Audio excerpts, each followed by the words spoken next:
iScrappers, Tom from the iScrap app. Today is Wednesday, March 6, 2019. We appreciate everyone tuning in. We're happy to be back at our regular time slot, 1 p.m. Eastern Time, Wednesday afternoons. We apologize the last few weeks. You know, things are going on, and sometimes you need to roll with the punches and move things around, but we did make sure to get our report out last week, and we were able to do the video, and it was live. It was a little sloppy because I'm not used to doing it alone. I normally have a little help, and let's just say that even though we do own a software and a company and all this online stuff, I'm not exactly social media savvy. It's not my specialty, but sometimes knowing what you don't know is half the battle. So feel free to ask any questions that you have about scrap prices, about prices in your area. If I don't know the prices, hopefully we can find some reported prices that have been listed over the last week. We'll share those with you. We'll be able to show you some of the information, some of the bits and pieces that we've been reading about, things that we've been looking at, positive news that's coming out, negative news that's coming out.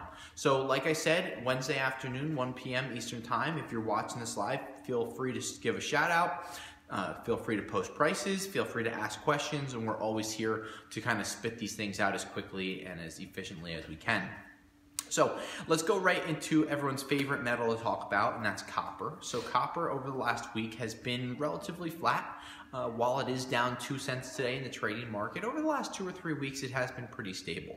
We had that nice uptick about 3 weeks ago, and it's really stayed exactly where it was since then. We've seen a little ups and downs this morning. Started down 2 cents, went even, now it's down a penny and a half, 1.7 cents, something like that, but it hasn't really changed. We've seen reported prices on Bear Bright anywhere from $2.35 up to $2.61 a pound, which is a very positive sign. And a lot of people have continued to ask us why these prices have increased to about 6-month highs.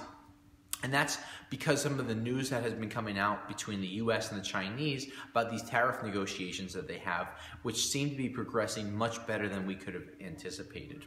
I said last year that in my mind, June 1st, 2019 was kind of the deadline for something to happen. And it looks like we're going to beat that goal by about 2 months, just going off of reports that we're reading online from various news sources. I think about 100 days ago, President Trump said that they were going to delay the tariffs being instituted by 90 days, which is what they did. So on March 1st, we should have seen some of the tariffs increasing on many goods and services, but they were suspended, and they still are suspended, and there has not been a timeline put on them to be reinstituted or applied further than the ones that are already out there. These are all good, positive pieces of news. What this means that very good trade talks are happening. And of course, people are going to want to ask how it's going to affect the metal prices, but these tariffs are not always about the metal prices, and that's been one of the things that we've learned over the last few months. A lot of it is over intellectual data. A lot of it is over technological data. A lot of it is over, you may have heard of Huawei, one of the largest cell phone producers in the world based out of China. They, were accused of stealing information and pushing some of their products into the U.S. to steal technological data and trade secrets or push forward things that the U.S. may not want. So a lot of these tariff negotiations really are encapsulating so many different things between the U.S. and China. And a couple of things that a lot of people don't think about and you really can't forget. The U.S. is a democratic nation, okay? The nation of China is a communist nation. So we have very opposite ideologies just going into our day-to-day runnings of the countries. So for these two world leaders to meet and come up with deals that are going to work well for both parties isn't always as easy as black and white or very cut and dry. There's a lot of gray area. There's a lot of things that has to be worked on. And over the last 6 months, we've seen a lot of ups, we've seen a lot of downs, but right now it looks like we're really nearing completion for a trade deal being worked out. Hopefully after this trade deal is worked out, we'll see a couple of positive things. In my mind, I expect to see the copper prices jump 10 to 20 cents per pound within 1 month of hearing a signed deal taking place. When do we know that a signed deal is taking place? There's been no indication that they're going to have anything in any type of a timeline, but this is what we have heard. We've heard that President Xi and President Trump are trying to meet in person in President Trump's Mar-a-Lago location in Florida by the end of this month. If you hear about a meeting being scheduled between those two leaders down in Florida, that's going to be a really good sign. Now, I'm not one to advocate holding on to material. If you look at all the videos and all the different things that we've talked about over the years, people have always asked, do I think we should hold on to copper? Do I think that we should sell right now? And I always say, sell it if you got it. If you're in a betting mood, hold it.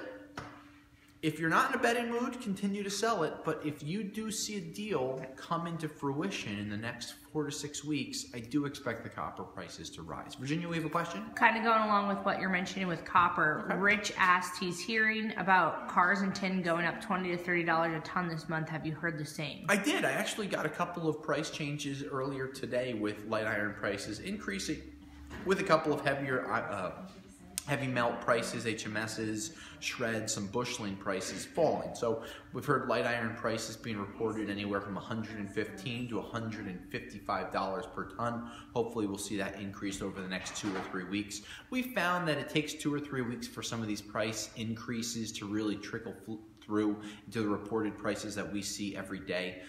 So hopefully we'll start to see those happen towards the middle to the end of this month. Going back to the non-ferrous side of things, aluminum has been one of the real metals that have gotten really beaten down with these tariffs, and I don't expect them to recover anytime soon.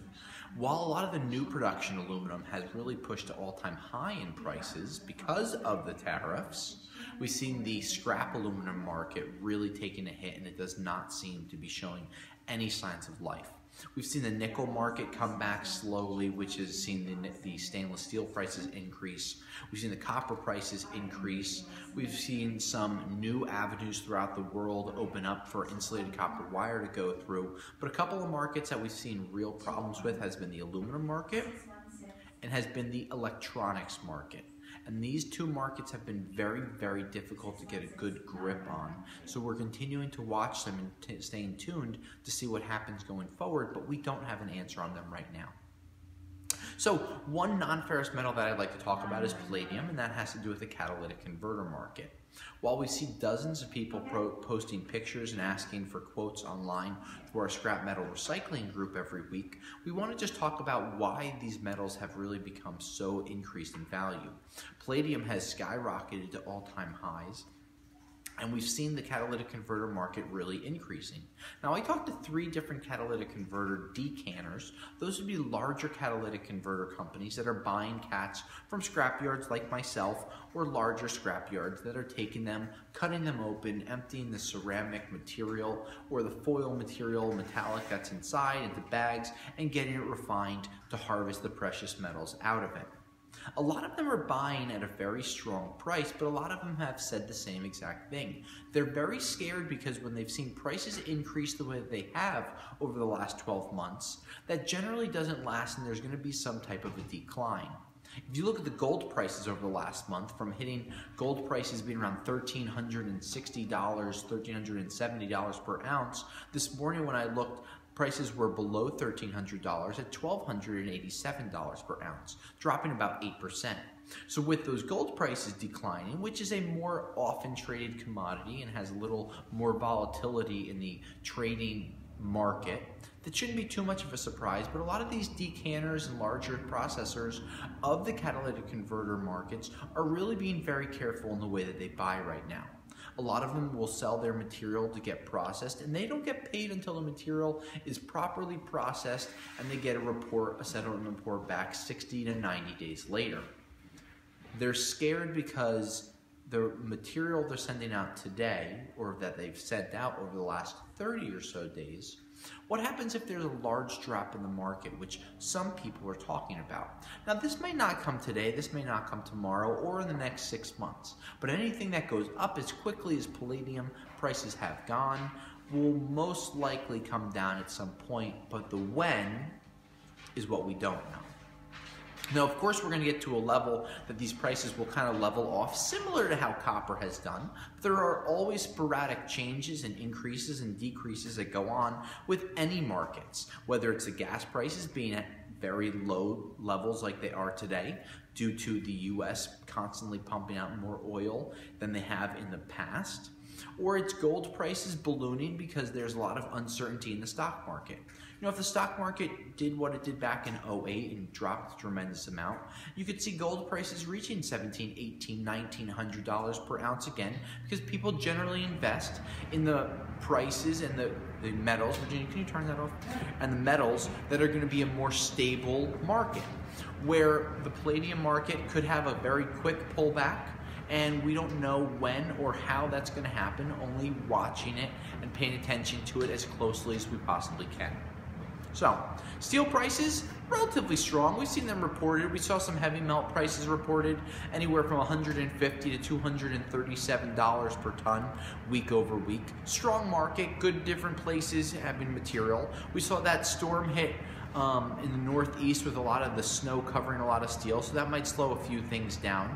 We saw the chaos that happened down in Brazil, killing 9 people, and the mine collapse starting to get solved and going back to normal. That's caused some of the steel prices to decrease for the heavier melts. But one thing that we want to take a minute to talk about, and that's the unfortunate tornado that hit down in Alabama, leaving at least 23 people dead. And when we've been watching a lot of these things, you know, we've seen this couple of stupid comments and read them online with people saying, well, there's going to be scrap metal down there. And those are the exact opposite things that you want to hear. You want to hear that people are okay, that people are going to get back on their feet. And we openly support you helping out and donating to some of the causes and positive charities that are out there, helping these people who have had their homes destroyed, houses and lives temporarily ruined, and most importantly, the people who have lost their lives. Our hearts and our thoughts and our prayers go out to them and their friends and families that have been affected directly from these things. Sometimes things happen and you just think about how you can make money instead of stopping, thinking, and trying to realize how you can help people so they can go back to living their lives in a normal way. So our hearts and our prayers go out to all the people down in Alabama. We hope that everything goes as well as it possibly can. Guys, today is Wednesday, March 6, 2019. This is the iScrap app weekly pricing report. We appreciate your time. We love your questions. And if you're watching this after we're reporting this live, please do not hesitate to ask questions. If we don't answer them because someone else beats it to us, well, that's the goal for all of this, for scrappers to connect with other scrappers. And make sure you request to join our scrap metal recycling group, where we constantly filter out, block, and remove people that are promoting things in negative ways. Guys, this is Tom from the iScrap app. Until next week, I'll scrap you later.